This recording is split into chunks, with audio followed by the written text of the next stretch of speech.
ومنفس قدوس أهادو أملاك قدوس قدوس እግዚአብሔር أملاك أمالت وእግዚአብሔር زهالو ويهلو اسكالالن قدم عالم زنبر أملاخنا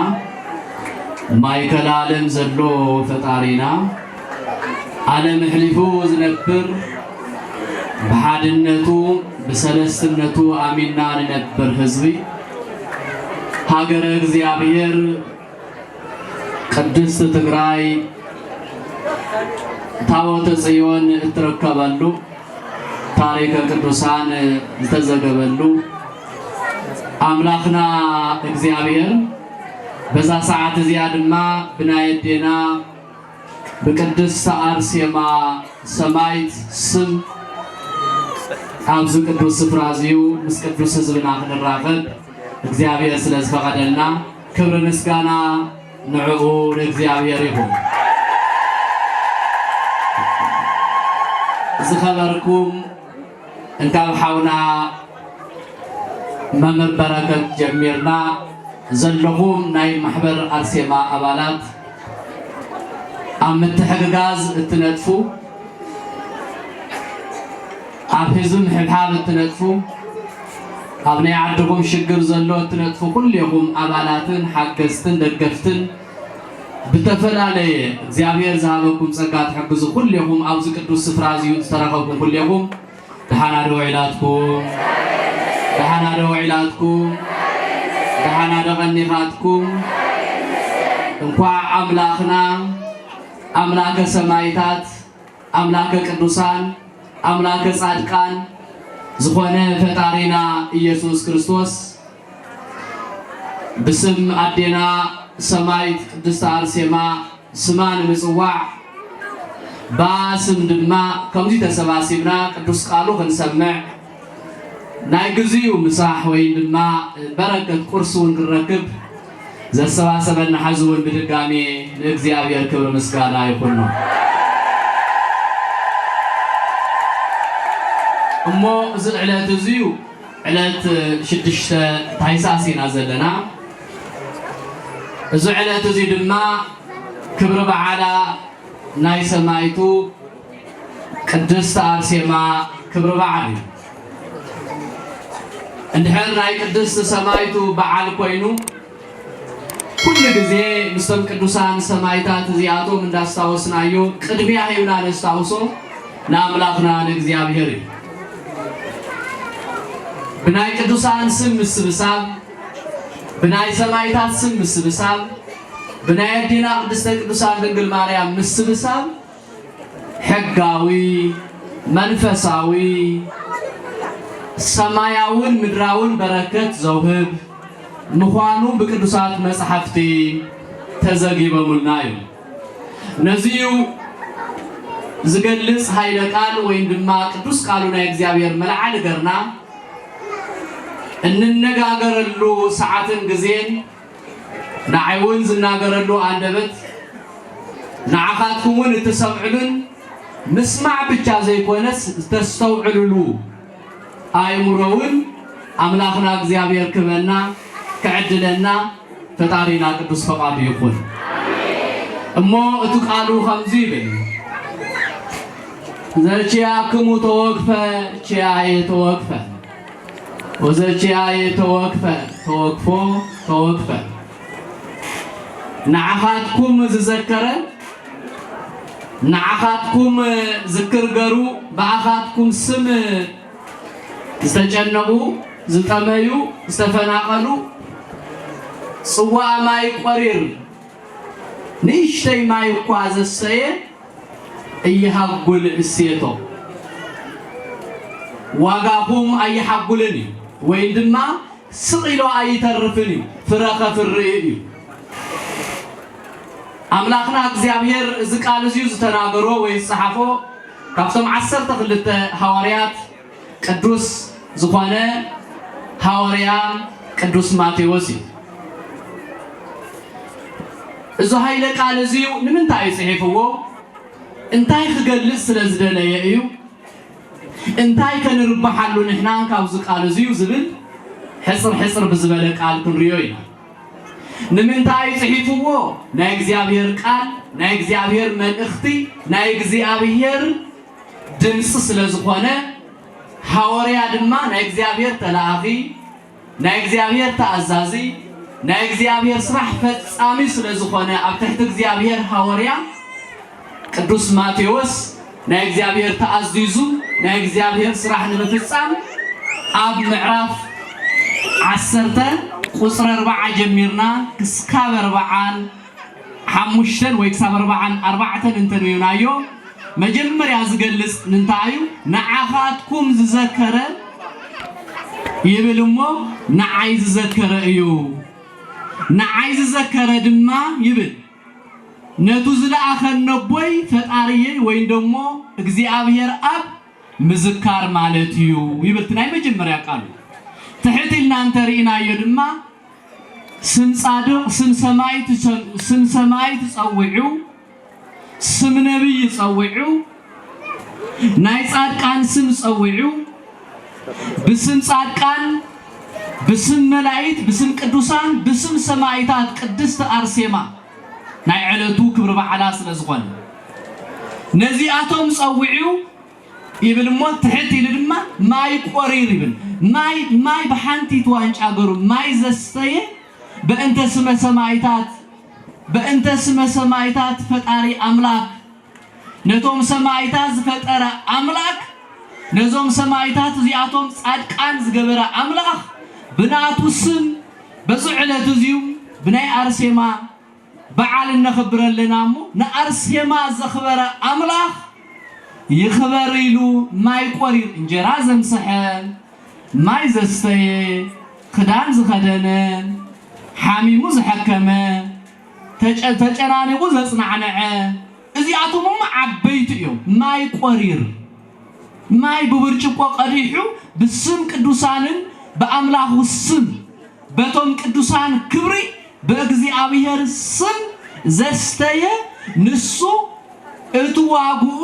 አይተርፍኒዩ ክብርን ምስጋናን ለእግዚአብሔር ይሁን ስለ ቃሉ ድማ ክብረሃቡ ደግ እግዚአብሔር ምኽንያቱ እንታይ ዕልል ላቢሉ ዘመስግነና ዘሎ ከምዚ ዝክር ዝገብር ከምዚ ስመ ጻድቃን ስመ ሰማይት ዝጽውዕ አካል ሰብሉ ዋጉኡ ኣብ ቅድመ ቦይ ኣብ ቅድመ ፈጣሪየ እግዚአብሔር ሰፊሕ በረከት ሰፊሕ ዋጋ خركبيو إيهاقول السيطو مالت كنتو يترفن دخامكا الشجركا كل نجار تساويركا التحجز سلا صبو نجار التنقساقسو بمحبر سميخون بقل يخون بدرجته بتفلالي من قدي سما أملاخ صويعو زما إذا سرح زيو أيتو قارصو سرحلو وسخلو إلو بتقدس قالو بتنقدسان بوتاتنا بإግዚአብሔር دمسي بحواريات مصحف ببوتاتنا محلاو نباي نباخاتكم تولد شغيرو أبز حزلهم معانت زلنا يون زقال زي تتقيمنا أينام أبزي وعلنا زلنا سلازي إግዚአብሔር كم زي خبرن دحر زهبنا إግዚአብሔር كم زي صدقان دحر زعدلنا وا نحنا ما نوعلتنا كوينا نتحقاق زلنا أبزي أزول هزبس غوانا دخون يخون أيكونن كله حانتيت هايمانوس ولدتو حانت عدز فقرتو أب حانت بوتا زلي سلازي انتايو حواتنا حدينا محبر ألسيماس نحواتهم نولدهم ندقهم يوم زحقزو زلو معناتيو سلاني منتاي حادث لزخونا انتاي واقع دما أب እግዚአብሔር سفيح واقع سلزلو بسمة سمايت بسمة صادق بسمة نبي بسمة ملايك بسمة دنجل ماريام قرو سما صوعو እግዚአብሔሩ አምላኹ ዘጽውዕ ማህበር ንሱ ዝተባረኸ እዩ ኢሉ ስለዝዓዘዘ እዚ ቃል እዚ ምኽባር ድማ ግዴታናውን ስለዝኾነ ገንዘብናውን ስለዝኾነ ድማ ቅድስት አርሴማ ማህበር ዝኾኑ ደቅና በዚ ዕለት እዚ ደስ ዝብል ፕሮግራም ናብ ሓደ ዘተኣኻኽብ ክትመኻኸረሉ ትኽእል ፈጣሪኻ ተመስግነሉ ኣብ ናይ መንፈሳዊ ህይወትካ ኩርዓት ዝስማዓካ ስራሕ ንክንሰርሕ ዘለዓዓሉና ስለ ዝኾኑ ደቅና ሕዝውን እስቲ ነዞም ደቅና ናይ ቅድስት አርሴማ ማሕበር ዋጋኦም ምስገናን ጸሎትን ሃቦስቲ እግዚአብሔር አምላክና ሕዝውን በድጋሜ ቃሉ ኢና ንምገብ ዘለናሞ ንዕኡ ጸጋን ክብርን ይሁን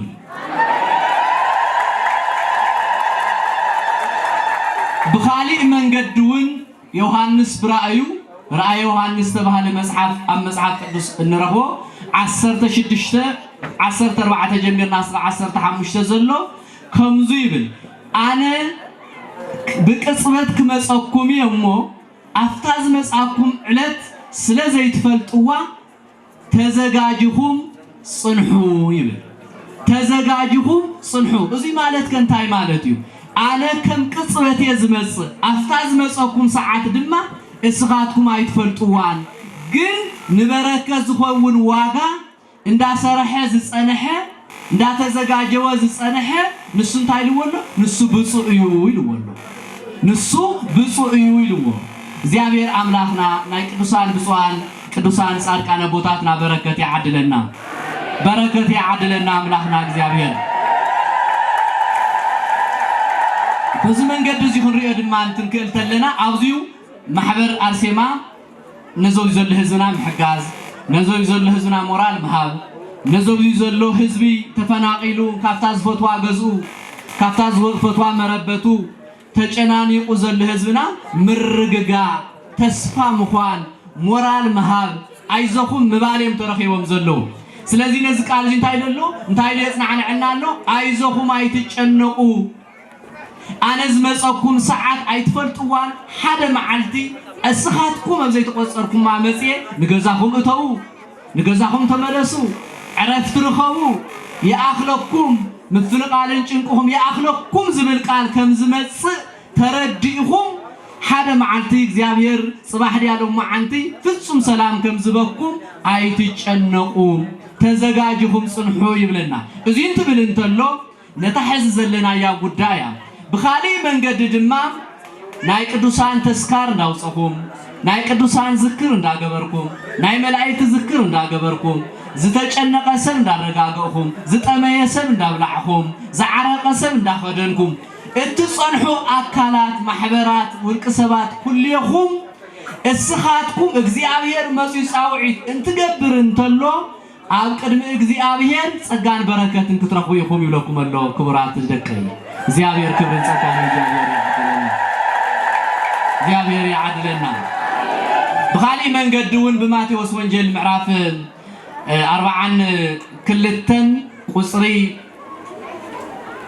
معراف 40 معراف 24 معراف 24 قصري 40 كلتن እግዚአብሔር አምላክኩም ጎይታኩም አፍታዝ መጽኩም ሰዓት አይትፈልጡን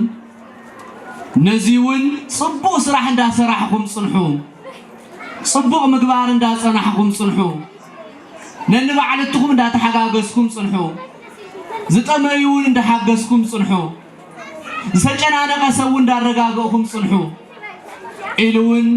አምላክና እግዚአብሔር በትቅዱስ ቃሉ ንሕና ክንዘጋጀው ለዝግባና መንገድታት ነገሩናል እዞም ቃላት እዚአቶም ትእዛዛት እዮም መምርሒ እዮም ተን ኩሎም ሕዝብ ተቀስኩዎም ምዕራፋት ኩሎም ካልኦቱን ተመሳሰል ተለው እዮም እዚአቶም ግን ታዮም መምርሒ እዮም ንመን ዝተወሃበ መምርሒ ንዓይ ንዓኻትኩም ንዓኻትክን ንኹሊህና በእግዚአብሔር ዝተፈጠረ ሰብ ኩሉ ዝተወሃበ መምርሒ እዩ እንታይ ክንገብር ዝጠመየ ክነብልዕ زعرقة خنلبس زتجنانقة خنرجاجة زتفناقلة خنحجز زحزنة خنصنعنا ممرحز توهابيو نمنتاي እግዚአብሔር መጽኡ እንትጽዋዕኩም እንተሎ ዋጋኹም ቅድሚ እግዚአብሔር ክትረኽቡ ኢኹም ዋጋኹም ቅድሚ እግዚአብሔር ክጽሕፈልኩም እዩ ዋጋኹም ኣብ መንግስተ ሰማያት ክጸንሐኩም እዩ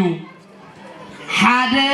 30 لكم زسرحكمو 60 أشاحت فريو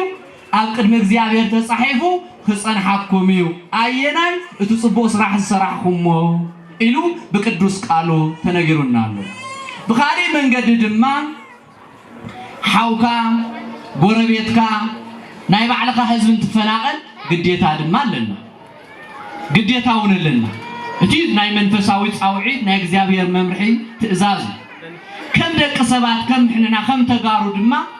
ነንባዕልትና ክንተሓጋገዝ ነንባዕልትና ክንመኻኸር ነንባዕልትና አይዞኹም ክንባሃል ንዝሓዘነ ክንጽናዕነ ንዝሓመመ ክንበጽሕ ንተጨናነቀ ክንረጋግእ ድማ በቱ ናይ ባዕልትና ባህሊ በቱ ናይ ወለድና ባህሉን ግዴታ ይእዝዘና እዩ ግዴታ ይነግረና እዩ ንምንታይ سأن حجازي حدا قول عخي موتنا سأن حجازي حنت الدخيت موتنا سأن حجازي حبي حدا بخي موتنا سأن محجاز سأن محكم مكراز وصحهم دقنا زحكمهم سئنهم كي موتنا تسفى وريصهم أمرهم كي يبلاشوا محبحاب يدلينا متياق يدلينا مورال مهاب يدلينا جيجننتهم نقرصهم نهيمانتهم نولدهم ندقهم نبعلتهم نتاريخهم نእግዚአብሔር زحازن زصوع قرصتاتهم كيطفئ لهم زرخبوا واغا كنكحدو يبلنان كنرصع يبلنان نغوو كنري يبلنان قدميت كنري يلنا قدميا نعو كنهبلنا نمنتاي زيما ሃይማኖትካ ማንነትካ ባህልኻ ናይ እግዚአብሔር ስራሕ ምርሳዕ ስለዝኾነ ለዚ ከይንርሱዕ ምእንቲ كل جزية أو قدمينا خمس صلوا أزي بتشاي كونن ننبعلتنا من في اللاين تقات منه بممخخار بمرددا بمتقررام إجالي قدفو إجالي صراحة زي تقامي كونن زمن رحزي تقامي كونن أزي تقامي بمبال تنجاغيركا ترداديكا تمخاغيركا اتخذوا كله እግዚአብሔር ይፈትዎ እግዚአብሔር ይحጉስ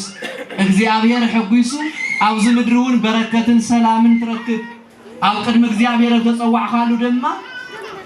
እያሃቡል እሴቶ ስለዝኾነ አብ መንግስተ ሰማያት ድማ ናይ መንግስተ ሰማያት ዋጋ ትረክብ ናይ መንግስተ ሰማያት ዕረፍት ትረክብ አብ ምድር ድማ በሰላምን በበረከትን ትነብር እስከ መዓዝ እስካፍታና እግዚአብሔር ጻውዒትካ ስለዚህ እዚ ማእከል ብምግባሪው ቅድስት ማህበር ቅድስት አርሴማ ዝሰርሕዎ ዘለውሞ እዚ ድሕርበልኩ ናይ እግዚአብሔር አምላኽና ወማይ ግደፍዎ እንጀራን ምግብን ቃለ እግዚአብሔር ክመሃር ዝገበረ ሓንቲት ብርጭቆ ማይ ዘስተየኳ እሴቱ ከንቶ ይተርፍን ስርሑ ስቂለ ይተርፍን አይኸስርን አውዝ ምድር በረከት አብ ሰማይ መንግስተ ሰማያት ይኸውህዎ ስለዚህ ከይትጠራጠሩ እግዚአብሔር በረከት ከሕፍሰኩም እዩ መንግስተ ሰማያት ዋጋ ከበኩም ይሉ ቅዱስ ቃሉ ይነግረናል ለዚህ እዚ ድሕር ኮይኑ እንዲያው ነዝ ማህበር እዚዩ እንደሓገዝና ይዘኹም እንዳበልና አው ጎኖሙን ምስአቶም እንዳኾና በእውነቱ ትግራይ ገና ይሓይወትን ገና ይጸገበትን ቆሪሳ ይበለዕትን አብ ጭንቅን አብ ሽግርን አላ አብ ከምዚያ ዘላ ሕዚ ነዛ ሰዓት እዚያ ናዕና ሞይቋህናኘቶ ነዛ ሰዓት እዚያ ናዓይን ዓኻትኩም ሕዚ ሞይቋህና አላ ዘው ዘሎ ፍርቂ ህዝብ ግን አብ አይውዕል አብ አይሓድር ንሳውን ድማ ተቀዲዳ ሕዝማ ንሳውን ተቀዲዳ አብ ሽግርን ስለዚህ አብ ሽግር ዘሎ ህዝብና በእውነቱ እንዳተመኻኸርና ክንተሓጋገዝ ይግባአና እዩ እንዳተሓጋገዝና አንተ ጸኒሕና አየናይ ቃል ይሕግዘና አሎ አነ አፍቱ ዝሓሰብኩሞ ዘይኮነስ እስኻትኩም ኣብ ዘይተቋፀርኩሞ ኣብ ሓፂር ሰዓት ክመጻኩም ይኽእል እየ ወናሁ እመጽእ ግብተን ምንም ኣብ ዘይሓለኹሞ ግዜ ክመጻኩም ይኽእል እየ እንታይ ሰላም ክእውጅ እንታይ ገዛኹም ክመልሰኩም እንታይ ሰሪሕኩም ትበልዕሉ ነፃነት ሙሉእ ክገብረልኩም እንታይ ንደቅኹም እግሮም ኢዶም ርእሶም ኣብ ሽግርን ኣብ ጭንቅን ዘለው ደቅና ክሕከሙ ክረጋግኡ እግዚአብሔር ሰላም ክእውጀልኩም ይሉ በቱ ቃሉ ክመጸና ይኽእል ግን ስቂልና እንድሕር ኮይና ግን ወይነይ ምጽዋዕ የድልየ ኣምላኽ አንኳሕኩሖ ከፍተልኩም እየ ጸውዑ የይክብለኩም እየ ጸልዩ ክሰምዓኩም እየ እዚኣ ኩያታ ናይ እግዚአብሔር ቃል ስለዚህ እንታይ ክንገብር ኣለና ክንጨናነቕ የብልናን ክንጽለለና ክልምነለና እንታይ ህዝብና ናመረበት መልሰልና ወልደ እግዚአብሔር አምላክና በቅዱሳን ጸሎት በሰማዕታት ጸሎት ምልጃ እግዚአብሔር ምሕረቱ ክበና ንገዛና ክንምለስ እግዚአብሔር ክፈቅደልና ክንጽልይ ግባአና ፈጣሪና ክንልሙነ ይግባአና እግዚአብሔር ናብ ገዛና መልሱ በሓደ ኮይና ትግራይ ናብ ነበረቶ ብቻ ዘይኮነስ ካውል ለዓል ሰሪሕና ክትዓቢ ደቅና ህፃናት ከዓብዩ ክመሃሩ በየግዚዩን ካብ ምምሃር እንዳተፈናቀሉ ህይወቶም እንዳሰአሉ ብጥምየት ዲቱ ብኸርተት ዲ ኣብ መከራ ዘሎ ህዝብና ፍታሕ ክረክብ ምእንቲ እትርሱ ኩሉ ቅድሚ ኩሉ መፍትሕ መን ድዩ ስትመልሱለይ መን መፍትሕ ዝህብ ካብ መን ኢና ንፅበ መን መፍትሕ ዝህብ እግዚአብሔር ካብ መን ኢና ንፅበ ካብ ኣምላኽና እግዚአብሔር ግን ንሕና ድርሻ ኣለና ይብልና እንታይ ምግባር ምንኩሕኳሕ ምጽዋዕ ምጽላይ ምስኣኸ ታትዕግስቲ ትበሃል ዓባይ በረከት ታትዕግስቲ ክመረና ይኽእል እንድዩ ክበዝሓና ይኽእል እንድዩ ጭንቕ ክብለና ይኽእል እንድዩ ግን ኣታ ኩሉ ትርኢ ኣምላኽ ግልጽ በለና ዝፈጠርካና ኣምላኽ ኣለኻ እሞ ግልጽ በለና ኢልና ምርር ብዝበለ ምስ ፈጣሪና ነውግዕ ደቀይ ምስ ፈጣሪና ንማኸር ደቀይ ፈጣሪና ሁሉ ሰላም ብኢዱ እዩ እቲ ሁሉ በረከተ ብኢዱ እዩ እሞ እስቲ ምናልባሽ ኣባና ዝሰኣነ ኸይህሉ ደቀይ ማሕበር ቅድስት ኣርሴማ ደቀይ መናእሰይ ዓበይቲ ወለደይ ተፈናቂልኩም ኣብዚ ዘለኹም ኩልኩም ህፃናትን ጀጋኑ ናይ ትግራይ ብቅድመይ ዘለኹም ደቀይ ኩልኩም ምናልባሽ ካባና ዝሰኣነ ኸይህሉ እግዚአብሔር ዝኾነ ነገር ዝጎደለና ኸይህሉ ሕዚ ኣነ ንስኻትኩም ኩልህና ባዕልትና ፈትሽና እዚኣ እኮ እግዚአብሔር ይፈትዋል እዚአን እኮ ፈጣሪ ይሕጉሳን ምናልባሽ ነቱ ምሕረቱስ ሓፅር ከይኾናና ኣይጭክንን እንዲ ኣምላኽ ግን ይዝንጋዕ ተለይልና እንተ ዘይመፂናዮ ንሕና ተለይልና እንተ ዘይተመሊስና እንታይ ዝብል ቅዱስ ኣምላኽና በቶም ነቢያት ተመየጡ ሃቤ ወኣነ እትመየጠክሙ እዩ ዝብል እንታይ ማለት እዩ ናባይ ተመለሱ ይብል እሞ ተመሊስኩም ዶ ይብለና ተመሊስና እንተረኺቡና ወኣነ እትመየጠክሙ ዋይ እንድሕር ተመሊስኩምማ ፀጋኹም ይብዛሕ ገዛኹም ይከፈት በረከት ይምላእ ደቅኹም ይዕበዩ ኣዝመራኹም ይብዛሕ ሰላምኩም ይንዋሕ ኢሉ እግዚአብሔር ፍጹም በረከት ይዝበና ፍጹም ሰላም ይዝበና ግን ካባና ዝፅበየን ነገራት ደቀቕቲ ነገራት ኣለዋን ካባና ተዓብየ ብኢዱ እዩ ኩሎም ኢዱ ኣባና ግና ደቀቕቲ ነገራት ኣለዋ ነንባዕልትና ምስምዕማ ሓደ ኮይና ኣምላኽና ምፅላይ ነንባዕልትና ምትሕግጋዝ ኣነ እኮ ይሕሸኒ እገሌ ድኸፊእዋ እገሌ እኮ ኸፊእዎ ካባይ እኮ እገሌ ኸፊእዎ ዝብሉ ምትሕዝዛን ምትሕግጋዝ እዚአን እግዚአብሔር ካባና ይጥይቐኒ ተኻሊየ ብኢዱ እዩ ዘሎ ስለዚ ከይርዋሓልኩም ከይብዝሓልኩም ሙቐቱን ስለ ዘሎ ካብ ሰዓተይ እውን ሕልፊ ኸይከይድ እግዚአብሔር ኣምላኽና ከምቲ ቃሉ ዘችያክሙ ተወክፈ ችያየ ተወክፈ እዚኣ ተቃልና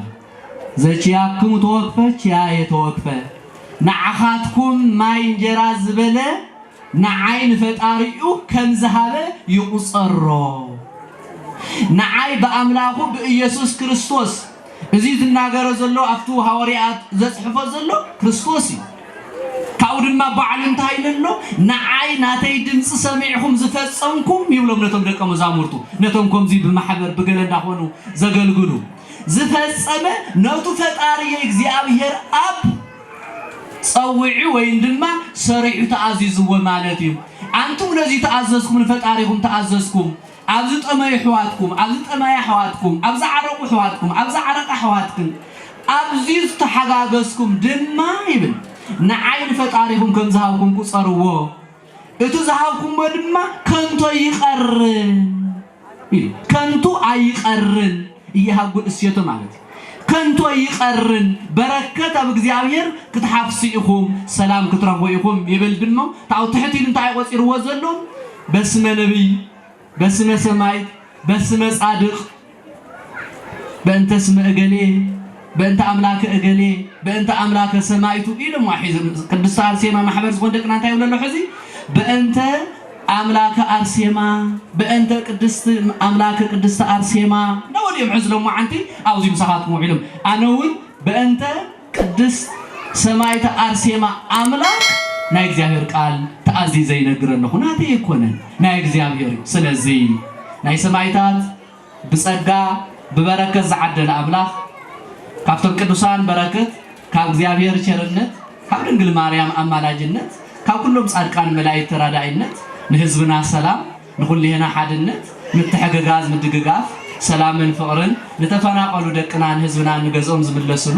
ንዝሕግዝ ህዝብና በረከት ዝበዝሓሉ ከምዚ ናይ ቅድስት አርሴማ ማሕበር ኮይኖም ዝሕግዙን ሓገዞም ብዙሕ